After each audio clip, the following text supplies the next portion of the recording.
बिस्मिल्लाहिर्रहमानिर्रहीम। Dear students, अस्सलाम वालेकुम रहमतुल्लाहि व बरकातुहू। लास्ट लेक्चर में हमने डिस्कस किया है क्वांटिटेटिव डाटा के लिए frequency distribution and relative frequency distribution using first way limit grouping, first way single value grouping. और आज हमने डिस्कस करना है लिमिट ग्रुपिंग।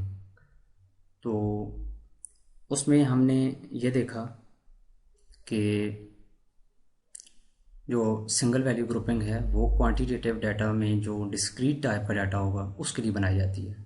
उसमें सिंगल वैल्यू शो की जाती है और उसकी नंबर ऑफ़ ऑब्जर्वेशन जो उसमें आती हैं, फ्रीक्वेंसी और रिलेटिव फ्रीक्वेंसी, वो उस टेबल में शो की जाती है। तो उसको फ्रीक्वेंसी डिस्ट्रीब्यूशन इस तरह से बना दी जाती है। आज हम बात करेंगे लिमिट ग्रुपिंग की। लिमिट ग्रुपिंग में ये है कि हम एक इंटरवल देंगे, जो डाटा ऑब्जर्वेशंस हैं उनका कोई इंटरवल देंगे कि इस इंटरवल में इतनी ऑब्जर्वेशंस लाई करती हैं। तो ऑफ कोर्स रिकॉल करें कि जैसे हमने डिफ़ाइन किया था कंटिन्यूस डाटा को।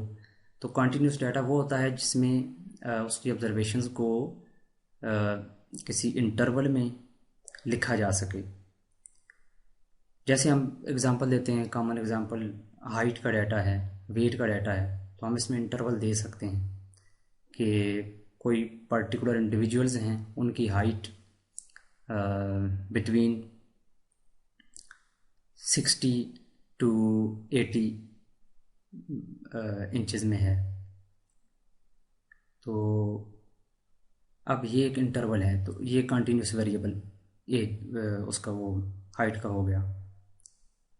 तो अब इसी तरह के वेरिएबल का जो डाटा है उसको ऑर्गेनाइज करने के लिए फ्रीक्वेंसी डिस्ट्रीब्यूशन और रिलेटिव फ्रीक्वेंसी डिस्ट्रीब्यूशन के लिए ये टेक्निक है लिमिट ग्रुपिंग।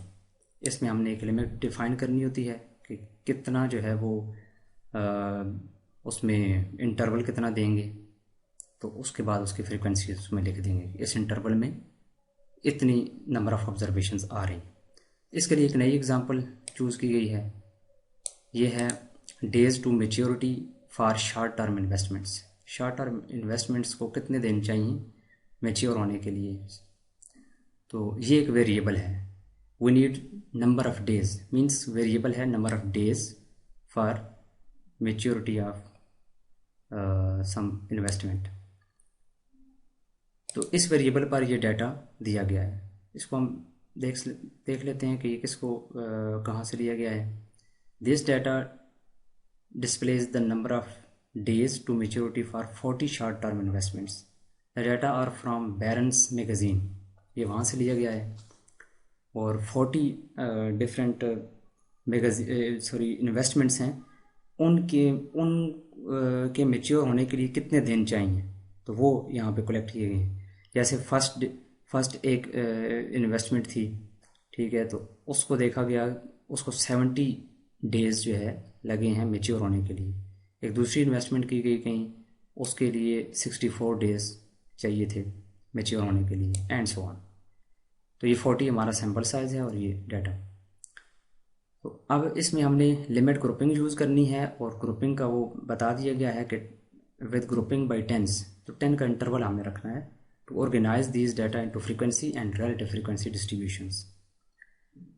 तो सिंपल है, डिफ़िकल्ट नहीं है। इसको अब हमने सॉल्व करना है। देखें, इसके लिए अगेन हमें एक टेबुलर अरेंजमेंट चाहिए। तो अब सिंगल वैल्यू के बजाय हमें एक लिमिट इंटरवल बनाने हैं, ग्रुपिंग चाहिए, और 10 का हमने डिफरेंस रखना है। सबसे पहले ये करना है कि इस डाटा में हमने सर्च करना है कि सबसे छोटी वैल्यू कौन सी है, the smallest observation of this data. तो इसमें हम गौर करें तो हम देख सकते हैं कि ये जो 36 जो है ये सबसे छोटी ऑब्जर्वेशन है। तो हमने अपनी मर्ज़ी से उससे पहले टेंस के में जो होल नंबर्स हैं, जैसे 10, 30, 20, 30, 40, तो वो हमने एक उससे कम, यानी जो यहाँ पे जो मिनिमम ऑब्जर्वेशन हो उससे भी कुछ कम, कहीं से भी आप स्टार्ट हम कर सकते हैं। जैसे हमने यहाँ पे ये मिनिमम 36 था, तो हमने इसके लिए स्टार्ट लिया है 30 से, कि मतलब ये कि 30 से स्टार्ट करेंगे और एक इंटरवल देंगे जिसके अंदर ये मिनिमम वैल्यू 36 भी आ रही होगी। तो अब 30 से 39 तक अगर हम जाएं, दोनों इंक्लूडेड हों, तो ये 10 का इंटरवल बनता है, क्योंकि हमने ग्रुपिंग करनी है बाई टेंस। आप काउंट कर सकते हैं 30, 31, 32 अप टू 39 आप देखेंगे तो ये 10 वैल्यूज़ बन जाएंगी। इन 10 वैल्यूज़ का एक इंटरवल हमने बना दिया, फ्रॉम 30 टू 39 बोथ इंक्लूसिव। तो अब इसके अंदर हमने काउंट करना है कि कितनी डाटा ऑब्जर्वेशंस इसके अंदर आ रही हैं, यानी दूसरे लफ्ज़ों में कौन कौन सी ऑब्जर्वेशंस हैं जो 30 के बराबर या 39 के बराबर हैं या इनके दरमियान कोई नंबर में आ रही हैं। तो उनको काउंट करके हमने यहाँ पे फ्रीक्वेंसी में लिख देना है, तो ये फ्रीक्वेंसी डिस्ट्रीब्यूशन बन जाएगी। टैली का अगेन ऑब्जेक्टिव वही है कि हम यहाँ से काउंट कर सकें, तो डायरेक्टली भी कर सकते हैं। तो इस वक्त आप देखें तो टैली की ज़रूरत जो है वो पहले से ज़्यादा है, क्योंकि ऐसे इंटरवल में बहुत सी वैल्यूज़ हैं तो उनको काउंट करना ज़रा मुश्किल है। तो इसका तरीका ये है कि हम एक साइड से स्टार्ट करें, जैसे यहाँ पे फर्स्ट ऑब्जर्वेशन है 70, और ये आप सर्च करें कि ये कहाँ पे आ रही है। अच्छा, ये भी मैं बताता चलूँ, ये तो फर्स्ट क्लास के लिए ये इंटरवल बन गया, ये एक क्लास है। ये सेकंड है, ये थर्ड है, तो थर्ड सेकंड कैसे बनेगी? अगर फर्स्ट क्लास में 30 से 39 तक ये 10 ऑब्जर्वेशंस में से कोई भी आ सकती है, 10 का इंटरवल आ सकता है, तो अब नेक्स्ट जो है वो 40 होगी, क्योंकि 39 उसमें शामिल है तो 40 इसमें शामिल हो जाएगी। तो अब 40 से स्टार्ट करेंगे तो 49 तक जाएंगे तो ये भी 10 का साइज़ बन जाएगा। इसी हमने जो एंड वाली क्लास जो है वो वहाँ तक बनानी है जिसमें यहाँ की डाटा ऑब्जर्वेशन में से जो सबसे हाईएस्ट वैल्यू है, जो लार्जेस्ट वैल्यू है, वो भी उसमें शामिल हो जाए। अब इस वक्त ये चूँकि 2 डिजिट्स नंबर हैं सारे, तो ये 99 जो है ये हाईएस्ट या लार्जेस्ट ऑब्जर्वेशन है इस डाटा की, तो ये भी उसमें शामिल हो जाए तो वहाँ तक जाना है। तो ये 90 से 99 तक जो क्लास है इसके अंदर वो 99 लार्जेस्ट ऑब्जर्वेशन भी आ जाएगी। अब इसमें कैसे जो है काउंट करेंगे फ्रीक्वेंसी 30 से लेके 39 तक, इसमें कितनी ऑब्जर्वेशंस आ रही हैं, जस्ट हमने ये काउंट करना है। कौन कौन सी आ रही हैं वो यहाँ पे नहीं लिखा जाएगा, कितनी आ रही हैं हमने जस्ट ये शो करना है। तो अब इसमें देखें एक साइड से स्टार्ट करेंगे, 70 है, तो हम ये देखेंगे कि 70 कहाँ पे किस क्लास के अंदर लाई करता है। ये देखें 70 इसके अंदर लाई करता है, तो यहाँ पे एक 1 लगा देंगे। 64 कहाँ पे लाई करता है? 64 हम देखें तो 64 इस क्लास में लाई करता है, तो इसके सामने एक 1 लगा देंगे। 99 कहाँ पे लाई करता है? ये इसमें है, तो यहाँ पे एक 1 लगा देंगे। इस तरह करते करते हम ये लगाते जाएंगे, जहाँ पे भी 5 का सेट बन जाएगा तो 5th बार ऐसे लगाएंगे तो एक सेट बन जाएगा। फिर नेक्स्ट अगर कोई उसमें एंट्री ऑब्जर्वेशन आएगी तो उसको अलग से यूँ काउंट करेंगे। तो ये जब बार सारी कंप्लीट हो जाएंगी तो उसके बाद हम इनको काउंट करके फ्रीक्वेंसी नंबर्स के फॉर्म में लिख सकते हैं। ये देखें, ये 3 है, ये 1 है, ये 5 + 3 ये 8 है, एंड सो ऑन। इसका साइज़ देखें सम 40 के बराबर है। ये एक छोटा सा चेक है कि अगर ये 40 के बराबर साइज़ ये सम ना हो तो इट मीन्स कि हमने कहीं पे फ्रीक्वेंसीज़ को काउंट करने में मिस्टेक की है, तो हम दोबारा उसको देखें। चूँकि ये इसका हमारे पास सैम्पल साइज़ जो है 40 था, तो ये 40 ऑब्जर्वेशंस हैं, तो इसलिए इस फ्रीक्वेंसी का जो सम है वो उसके बराबर होना चाहिए।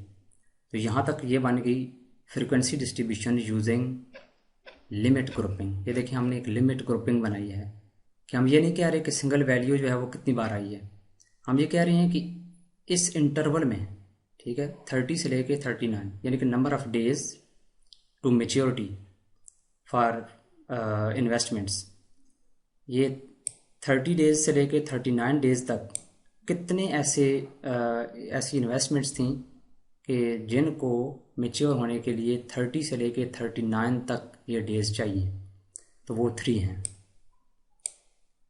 अच्छा, हाईएस्ट जो है इसमें 60 से लेके 69 तक जो डेज चाहिए, ऐसी इन्वेस्टमेंट सबसे ज़्यादा हैं, या दूसरे लफ्ज़ों में ये कह सकते हैं कि सबसे ज़्यादा जो इन्वेस्टमेंट्स हैं वो 10 हैं और इनको इतने डेज़ चाहिए, मतलब कि 60 से 69 डेज़ चाहिए सबसे ज़्यादा जो इन्वेस्टमेंट्स हैं उनके मैच्योर होने के लिए, और सबसे कम जो है ये 1 है, 40 से लेके 49।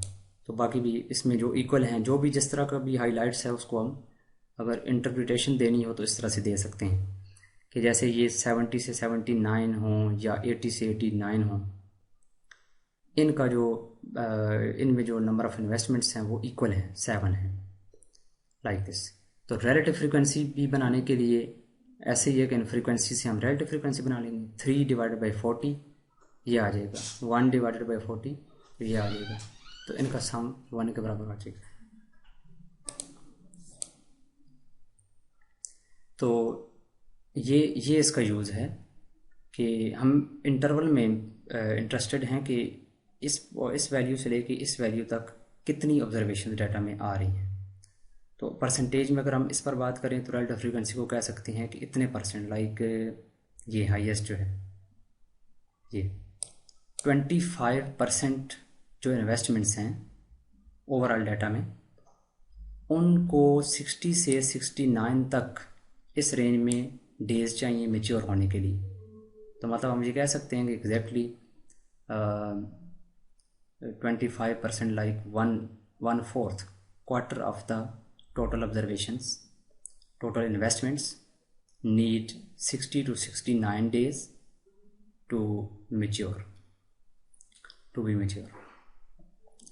तो ये इसके लिए मतलब ये दोनों तरह की फ्रीक्वेंसी डिस्ट्रीब्यूशन और रिलेटिव फ्रीक्वेंसी डिस्ट्रीब्यूशन बनाई जा सकती है। अच्छा, इसके साथ इसमें जो टर्म्स यूज़ हुई हैं उनकी डेफिनेशन दी गई है, ये भी आपको पता होना चाहिए कि लोअर क्लास लिमिट इसमें टर्म यूज़ हुई है। ये किसको कहते हैं? The smallest value that could go in A class. ये लोअर क्लास लिमिट है, यानी जैसे आप किसी एक को ले लें, ये ले लें, ये क्लास ले लें। अब इसमें जो लोअर क्लास लिमिट है 50 को कहते हैं लोअर क्लास लिमिट और 59 को कहते हैं अपर class limit. The largest value that could go in A class is upper class limit. तो इसी तरह से ये एक क्लास है, इस क्लास की लोअर लिमिट है 60, अपर लिमिट है 69। इनको कहते हैं lower class limit, upper class limit. Class width क्या है? The difference between the lower limit of a class and the next higher class. मतलब ये कि क्लास विड्थ अगर देखनी हो तो यहाँ की लोअर लिमिट और नेक्स्ट जो लोअर लिमिट है क्लास की, इनका डिफरेंस देख लें। 60 माइनस 50 10, 40 माइनस 30 10, 50 माइनस 40 10। तो ये 10 का इसमें विड्थ है। ये वही विड्थ है जो इसमें हमें बताया गया था, ग्रुपिंग बाई 10 आप करें तो ये विड्थ कहलाती है, क्लास विड्थ। नेक्स्ट है क्लास मार्क। क्लास मार्क क्या है कि average of 2 class limits of a class. एक क्लास की जो 2 क्लास लिमिट्स हैं, ये लोअर एंड अपर, एक क्लास के अंदर रहना है, इसकी लोअर लिमिट और अपर लिमिट, इन दोनों को आप ऐड करें और 2 पे डिवाइड कर दें तो ये इसकी एवरेज आ जाएगी। तो ये एवरेज कहलाती है क्लास मार्क। तो इसमें ये कुछ टर्म्स थी, तो ये आप इनको यूज़ किया जाएगा किसी स्टेटमेंट्स में भी, तो ये आपने इनको भी ध्यान में रखना है। This is the end for this lecture.